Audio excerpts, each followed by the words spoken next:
to know why Slay the Spire 2 is currently the #1 game on the internet? Look no further than its newest Necrobinder. She is the definition of a high-risk, high-reward glass cannon. Starting with the lowest HP in the game, but wielding the most unique companion mechanic we've ever seen. You aren't just playing cards, you're managing Osty, a massive skeletal hand that acts as your personal tank and primary damage dealer. You have to decide every turn. Do you build up your doom stacks to execute enemies instantly once their health drops low enough? Or do you cycle through souls to keep Osty alive? It's a tactical masterpiece that makes every run feel like a high-stakes chess match. And seeing her punch a boss into oblivion with a giant bone fist is exactly why this game is dominating the trending page right now. The Spire awakens. The ultimate roguelike deck builder returns. For 1,000 years, the Spire lay dormant, its secrets buried and its horrors forgotten. Now it has reopened, hungrier and more dangerous than ever, devouring all who dare to ascend. New perils demand sharper strategies, relentless cunning, and unwavering resolve. Outwit the Spire's brutal trials and uncover the truths hidden at its peak. Will you attempt the climb alone, or enlist the aid of your fellow adventurers?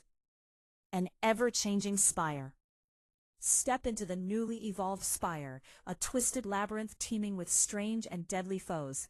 Adapt to an arsenal of brand new cards, relics, and potions, each offering game-changing possibilities or dangerous consequences. Climb the Spire with a new and returning cast of characters, each with their own cards, motives, and secrets. Unpredictable challenges and evolving strategies await those brave or foolish enough to ascend. Slay the Spire 2 is a roguelike deck-building game developed and published by Megacrit as a sequel to their 2019 game, Slay the Spire. Similar to Slay the Spire, the sequel has the user select one character, using and gaining cards to defeat monsters and complete encounters as they travel through multiple levels of the titular Spire. Slay the Spire 2 introduces 2 new characters in addition to 3 returning characters, and introduces support for 4-player cooperative play. At the start of the game, players select one of 5 characters, each with a different deck of starting cards and different pool of cards that can be gained throughout a run. These include 3 returning characters from Slay the Spire: the Ironclad, the Silent, and the Defect. 2 all-new characters were also added: the Necrobinder, who has a large skeleton hand companion called Osty, which can attack for the Necrobinder and shield incoming damage; and the Regent, who can forge a sovereign blade and use a unique resource called Stars to play some cards.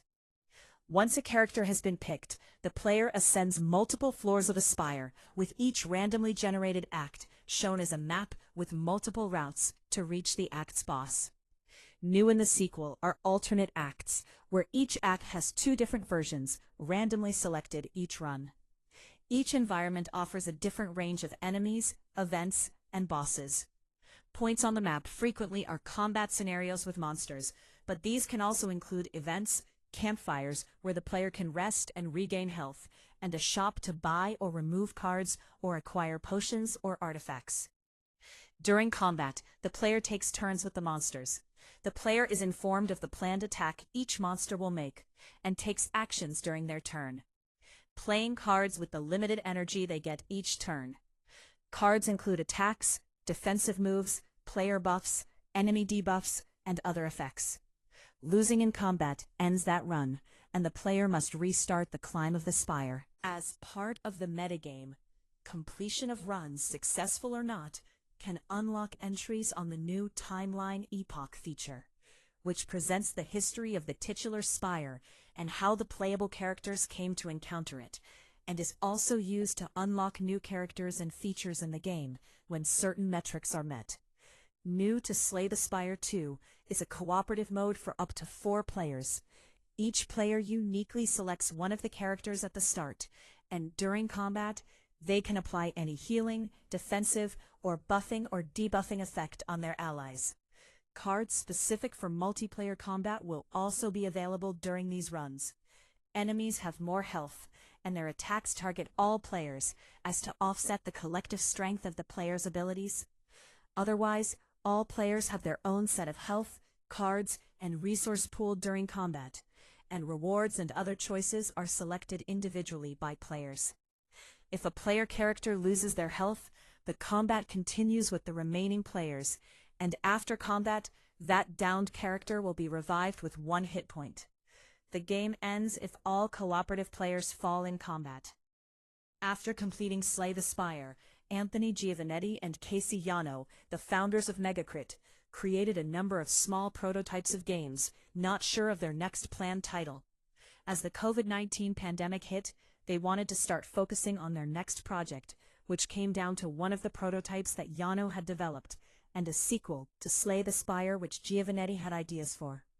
Giovanetti said the choice came down to a coin flip, which the sequel won out. The original game was developed in the Unity game engine by Unity Technologies, which Megacrit had started using for the sequel.